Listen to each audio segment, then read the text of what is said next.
It's wonderful to see such a great crowd here. My name is Kent Fox. I serve as Provost. Today is the start of International Education Week. It's an initiative that's jointly sponsored by the U.S. Department of State and the Department of Education. And each year, the Einaudi Center takes advantage of this week and has public events related to international education. I'm delighted that today, in conjunction with the Einaudi Center and its annual reception that we're going to participate in about 30 minutes, we have the opportunity to hear from Fred Logevall. Fred is Cornell's Vice Provost for International Affairs. Early in 2012, our President, David Skorton, called our attention, the attention of the community, to the vital significance of Cornell's international dimensions and engagement and expertise and scholarship. His white paper, which was entitled Bringing Cornell to the World and the World to Cornell, urged both immediate action as well as long-term strategic planning for the impact we wanted to achieve, and specifically the goal of strengthening both international studies and international engagement. Soon after that, a faculty task force, which was chaired by Alfonso Torres and included individuals like Fred, went to work to study those issues. Their report, which is now available on the Provost website, offered more than 24 specific recommendations to enhance and expand the university's already extensive international activities and to address areas where Cornell was underperforming in comparison to some of our peers. With the input of the president, with the input of Fred Logevall, Alice Pell, the deans of all our colleges, and the vice provosts and others, we created actually a response to that report, which is now available also on the Provost website, where we go through each of the 24 recommendations and give the university's leadership's response to it. We've adopted almost all of them. The report gave us a roadmap, and we are agreeing to follow it. And I'm glad to have my opportunity once again to thank the members of that task force, Alfonso for his leadership of it, and all the members of that faculty group. To advance internationalization at Cornell, we're fortunate to have the leadership also at Fred Logevall. Fred is the Stephen and Madeline Anbinger Professor of History and the Director of the Einaudi Center for International Studies, in addition to being our Vice Provost for International Affairs. The Einaudi Center for decades has been the home of numerous programs in area studies, thematic studies, and development studies. It's the hub of international activity for the whole university. It supports, for example, the Bartels World Affairs Fellowship, the International Relations Minor, and other initiatives, as well as providing grants to faculty and grad students across the university. As I'm sure you all know, Fred is having quite a year. Just last month or so, after being appointed the next Vice Provost for International Affairs, he won the Pulitzer Prize for his book on Vietnam, Embers of War. I happen to know personally that he came in this last night, or I guess it was this morning at midnight, from Paris, where he had won, where he was given the prize from the American Library in Paris for his book. And I know that within hours, later this week, he's heading to Toronto, where he's a finalist. We don't know if he's a winner, but he's a finalist for the Cornell Prize in Historical Literature. Since becoming Vice Provost in July, Fred has been at work on a strategy for advancing Cornell's international dimensions, based on the task force report, based on the input of others and his own ideas. He's identified priority areas. He's distilled those from, as I said, the white paper. And he's also now developed his own call to action, which is available on his website, which he spoke to the trustees a few weeks ago and to Cornell's council members. And now it's my privilege to welcome Fred to the podium so you all can hear from him his own perspective on Cornell and how we can achieve even greater excellence in this area. Fred?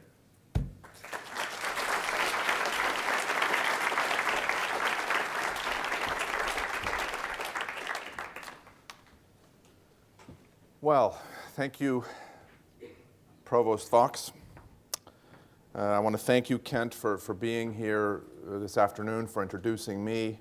I want to thank you also for your support for what we're trying to do internationally and for the very tangible backing that you've given to the Einaudi Center, to the Vice Provost's office, and also for giving me an opportunity to be here today as Vice Provost for International Affairs. I also am very grateful to all of you for coming and for celebrating with us, because this is, after all, it's really two things. It's a short talk that I'm about to give, but it's also our annual Einaudi Center celebration. I think it's, for me, maybe the favorite part, the favorite single thing, the thing more than anything else that I love to do is to be here for our annual reception. That will follow this, this talk. But what I want to do is spend just a few minutes this afternoon on this thing we call Global Cornell. I want to talk not so much about the specifics of what we're doing. That will be a talk for another occasion. But instead, say a few words about why it matters.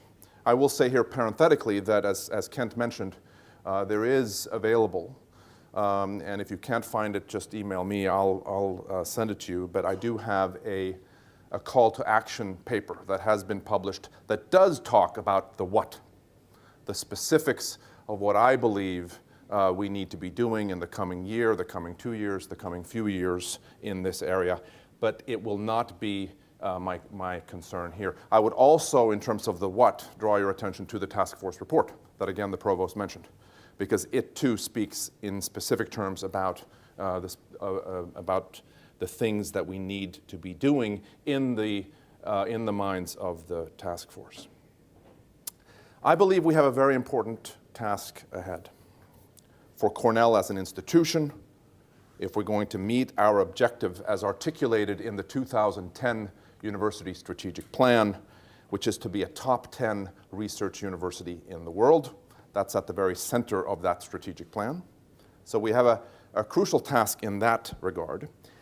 And we have a crucial task in terms of our students. For our students, if we're going to produce the leaders of tomorrow who will live and work in a globalized world. I want to say up front what we already know, but I think is important, especially for me as a historian, to point out, which is that Cornell has always been international in its orientation. Our first president, Andrew Dixon White, was a cosmopolitan man who had lived and studied abroad. And he took that experience that he had gained internationally into the presidential office here on campus. From the start, the university welcomed students and professors from outside the United States. And we could speak also of faculty members such as Goldwin Smith, early faculty members such as Goldwin Smith, who were committed internationalists. As early as 1925, Cornell sent professors to Nanking to help develop a plant breeding and improvement program for China. In the early years after World War II, the university was a leader in area studies, really pioneering institution as far as area studies programs go, and also in establishing, or I should say in building up, a robust and wide-ranging foreign language set of programs.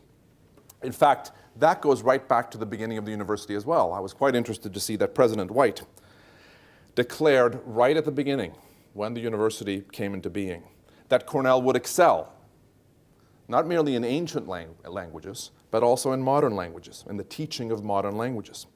He thought, President White, that the instruction he had received at Yale in modern languages was, as he put it, and I love this, a broad farce, quote unquote. White said that the University of Michigan was a little bit better, but even Michigan, he said, only taught classes really at the elementary level. Cornell would be different. And he has a quote that I just want to read you. This is, again, Andrew Dixon White. He said, at Cornell, the experiment was first really tried of giving importance to these courses in modern languages and literatures, of making them equal in dignity with the courses in ancient languages, unquote.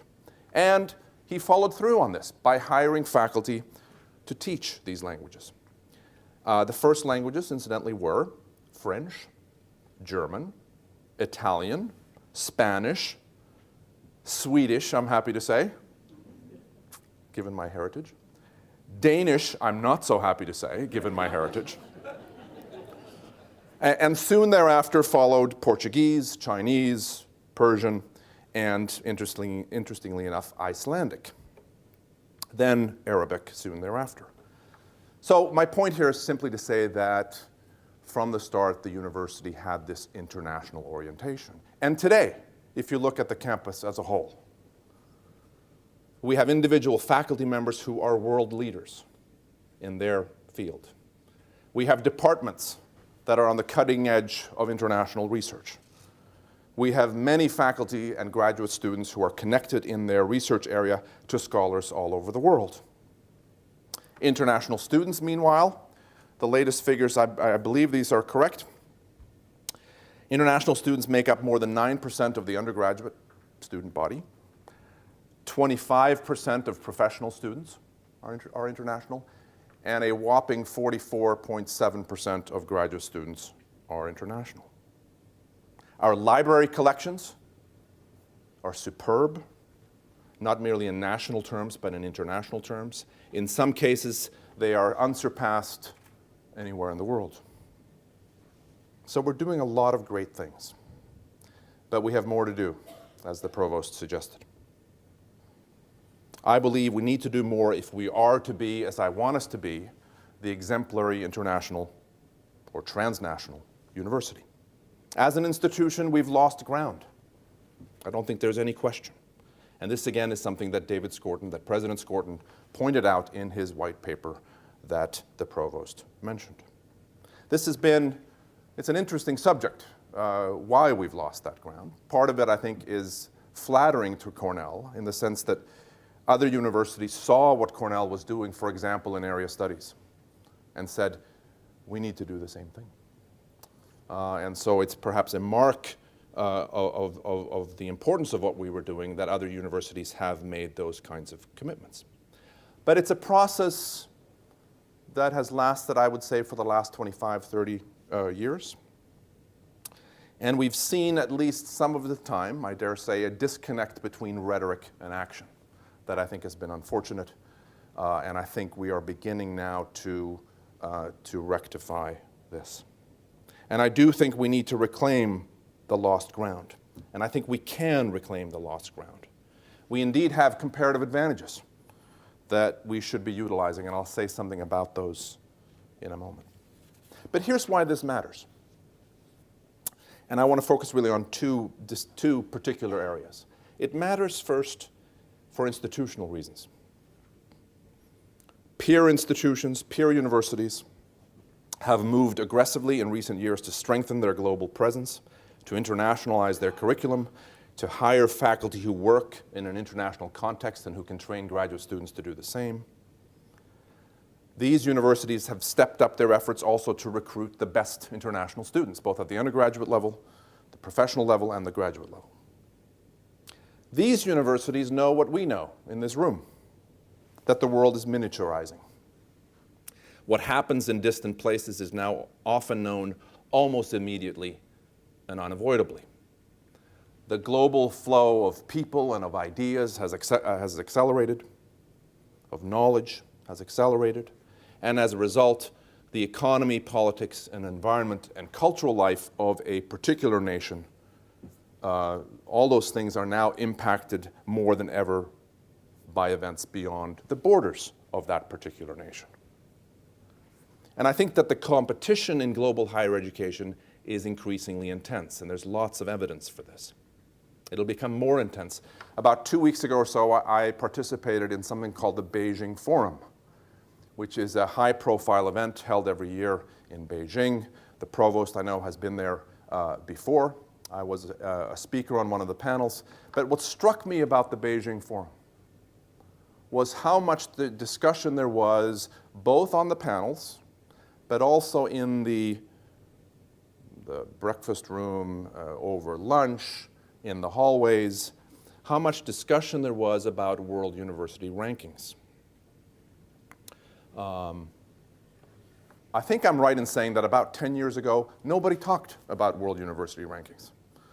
I'm not sure we even had very many of those rankings, but they have become, I think it's fair to say, all the rage. And again, in Beijing, this was something that a lot of people were interested in talking about. Many of them said what we all say, which is that they are of dubious value, that the methodology is problematic to say the least, that they're arbitrary, but then they wanted to talk about the rankings. And I think they matter. Rightly or wrongly, those rankings will matter. I think they will matter more. And I would say that Cornell cannot be left behind. Our strategic objectives demand that we have a global presence, that we have a commitment to international studies, international engagement, to helping provide solutions to real-world problems. And if we reach, ladies and gentlemen, if we reach that top 10 status among world universities that the strategic plan calls for, commits us to, it will be because every aspect of Cornell's identity will derive, at least in part, from its status as a global university. I think it's going to be crucial to recruiting the best faculty in the years to come. And as you all know, we're engaged in a very important, in a major effort to do that, to hire and then, of course, to retain the best faculty. And I think this is going to be important. Our global presence will be important in that regard. And by extension, therefore, also in terms of recruiting the best graduate students, because they are going to follow, to a large extent, the faculty. So this is very important. But here's the thing. We're not starting from scratch. I talked already about our tradition of international engagement, going back to the university's founding. I think we have tremendous strengths all across the campus. I alluded to some of those.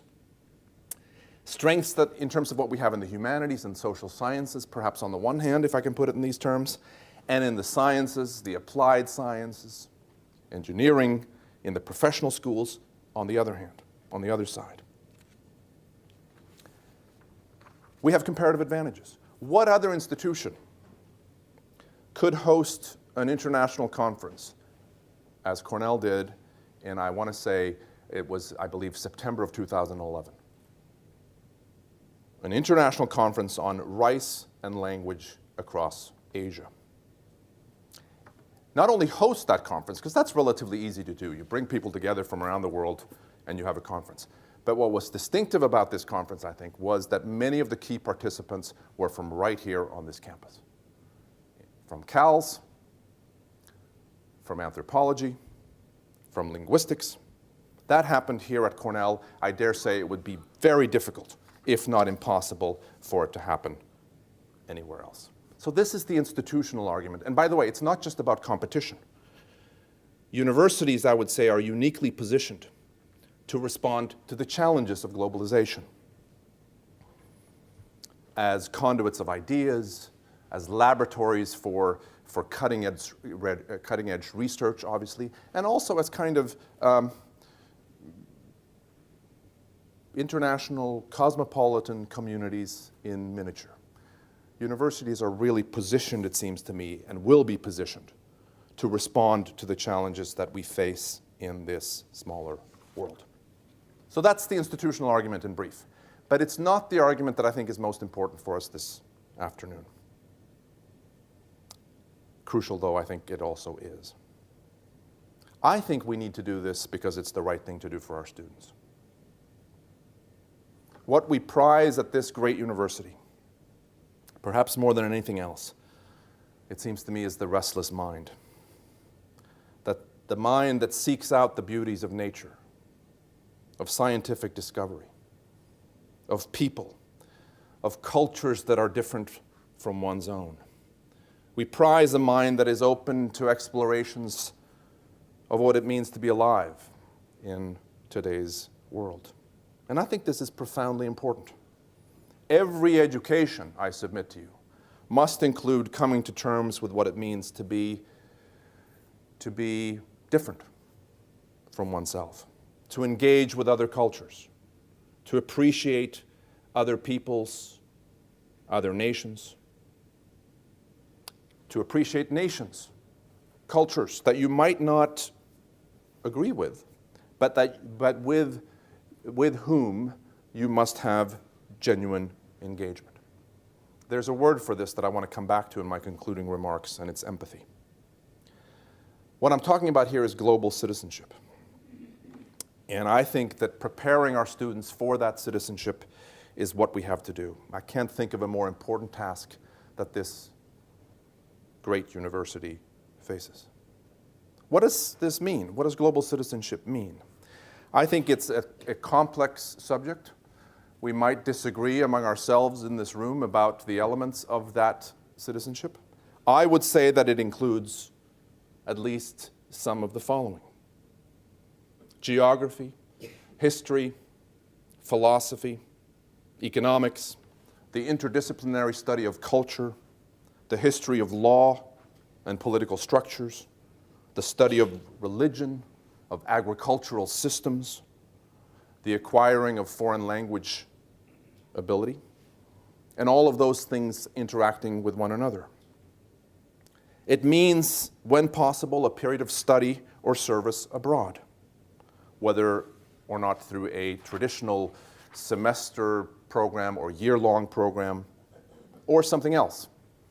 For example, I think that we want to have more summer programs for our students. It can also mean internships with an overseas firm or an overseas agency of some kind. I think it can take many different forms, I guess is my point. And I think there's real momentum here because of the exciting new leadership that we have in Cornell abroad, because of the great work that is being done in engaged learning and research. And I see those two entities and others in the individual colleges, because there are these opportunities for overseas service and study within the colleges as well. I think that these entities can work together to great effect. And I think finally that what I'm talking about here in terms of global citizenship means interacting with international students and faculty right here in Ithaca. I said to David Skorton not too long ago that I agree with his call for having 50% of our undergraduates having a meaningful international experience while they're at Cornell, and we're going to work to meet that objective. But I said that perhaps we should shoot for 100%, which does not mean that 100% of our students go overseas. I think we can have an international experience right here in Ithaca, and we should endeavor to make that happen through the curriculum, obviously, through this interacting with international students and faculty. Having a roommate freshman year who is from another country could be, for example, a marvelous experience for our domestic students. But what we need to do, however we get there, what we need to do is produce graduates who have cross-cultural awareness, who have the international experience, in some cases at least the language capabilities, and more importantly perhaps the cross-cultural communication skills necessary to succeed in the global economy. And here too there's a competitive dimension. You can perhaps sense this afternoon that I'm competitive by nature. So many of the jobs that our students will have after they leave Ithaca, whether in business or law or education or healthcare or engineering, so many of these jobs will be international in nature or in scope. Many of the students, mark my words, will be actually living and working overseas. And we need to get them ready for that world. That's really what it comes down to. To put it a different way, globalization is here to stay. And students who want to work in our increasingly interconnected world should have the need to have, must have, the tools to make it work for them. And I want to mention just here that we are going to have a workshop on February 10th that I'm very excited about, hence I want to just draw your attention to it here. We'll have more information on it. But a workshop at Cornell in which we consider the following question: what constitutes a meaningful international experience? Which I think is very important for us going forward. If we are going to meet President Skorton's objective of 50% of our students having such an experience, we need to decide what is acceptable under that definition and what isn't. By the way, parenthetically, I want to say that there's a national security argument here. As a historian of U.S. foreign relations, I feel obligated to point out that in terms of our national competitiveness going forward, and in terms of indeed our national security going forward, this kind of cross-cultural awareness that I'm describing is important. If we're going to go to war against this or that country, it might not be a bad idea to know something about the country in question. And if we're going to have allies in said war, I think the same thing applies. More broadly, if the United States is going to compete in this new world, in this globalized economy, world economy of tomorrow, we need to have young men and women, young leaders who can move nimbly and with sensitivity in all four corners of the globe. So there's that argument as well, which I'm not really developing here today. I want to conclude with just a few words about empathy, the word that I mentioned earlier.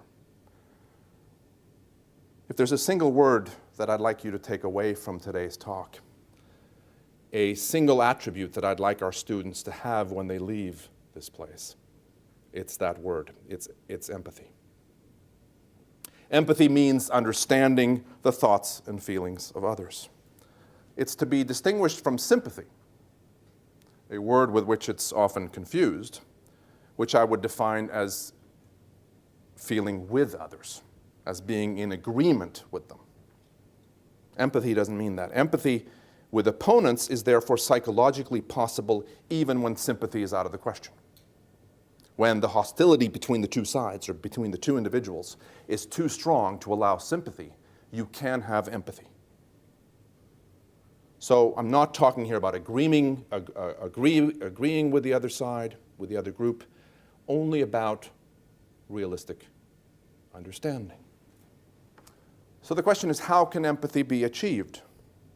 Well, it means entering into another person's skin, imagining what it might be like to look at the world through her eyes, and imagining how you might feel about what you saw. It means being her, being that other person, at least for a little while, and postponing your reaction, perhaps your own hostility toward her, for a later time. Most of all, I think it means trying to look at one's own behavior honestly, as it might appear when seen through another person's eyes. Recognizing that, to be sure, her own views could be jaundiced, but recognizing at the same time that she has the advantage of not seeing, let's say, my own behavior, our behavior, through the rose-colored glasses that I might normally wear. She may have grounds for suspicion, for feeling mistrust and anger that I, in this case, might not have allowed myself to see. And that's where the honesty comes in. And I think it's because we realize that life presents challenges to even the most fortunate among us. It's because we realize that we're all flawed and vulnerable, that life is precious, must be treated with respect. It's because we realize all of those things that we're able to reach out empathetically to acknowledge the connections that we have with fellow human beings. I think you could say, as a wiser person than me has put it, that to empathize is to civilize. Michael Ignatieff, a Canadian scholar and politician, Michael Ignatieff has written perceptively about this in terms of world affairs. He has said this, that to act uninformed by empathy is to refuse to enter as fully as possible the mindset of an actual or potential adversary. It's to submit, Ignatieff says, to a kind of autism, the behavior of those who are so locked into their own myths that they can't listen, can't hear, can't learn from anybody outside themselves. In these instances, again according to Ignatieff, and I quote, "What is denied is the possibility of empathy, that human understanding is capable of penetrating the bell jars of separate identities. But social peace anywhere depends," again this is continuing with his quote, "social peace anywhere depends for its survival on just this epistemological act of faith. When it comes to political understanding, difference is always minor, comprehension is always possible." So my point here, ladies and gentlemen, is that this is not merely about looking inward, or I'm sorry, looking outward.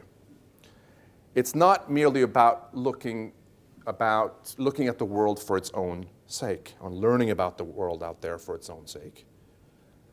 I would submit to you that to really understand American culture, American institutions, American traditions, we need to learn about others. As I like to say, if you only understand your own culture, you don't really understand your own culture. So, in a very real sense, I guess this is the point that I'm making. In a very real sense, if we can teach our students, undergraduate, professional, graduate, if we can teach our students to think empathetically, we have succeeded. It's not to suggest that empathy by itself is enough, that empathy is some sort of guarantee that we will have a peaceful world, a world in which we can live together and work through our problems, but I do think it is an essential prerequisite for such a world. And I think this is what Senator J. William Fulbright had in mind when he said many decades ago, I love this quote, and I want to read it to you. J. William Fulbright. He said, international education is the most significant current project designed to continue the process of humanizing mankind to the point we would hope that people can learn to live in peace. We must try to expand the boundaries of human wisdom, empathy, and perception. And there is no way of doing that except through education. That's William Fulbright. And on that note, I'm going to close. Cornell University should be the exemplary international university in an increasingly interconnected world. And it's within our capacity to be that place. The university's unparalleled combination of breadth and quality, its long history of international engagement, again going right back to Andrew Dixon White. I often think about what it would have been like to be here with President White as this thing was starting out at this very place. And in those early classes, there were international students. You can go back and look, for example, in Carol Kammen's history to get a sense of where some of these students came from, faculty who came from overseas. But we have that long history of international engagement. We have the unparalleled breadth and quality. And we have a faculty that is international already and will become more so. So we can be that place, ladies and gentlemen, but we have work to do. I thank you.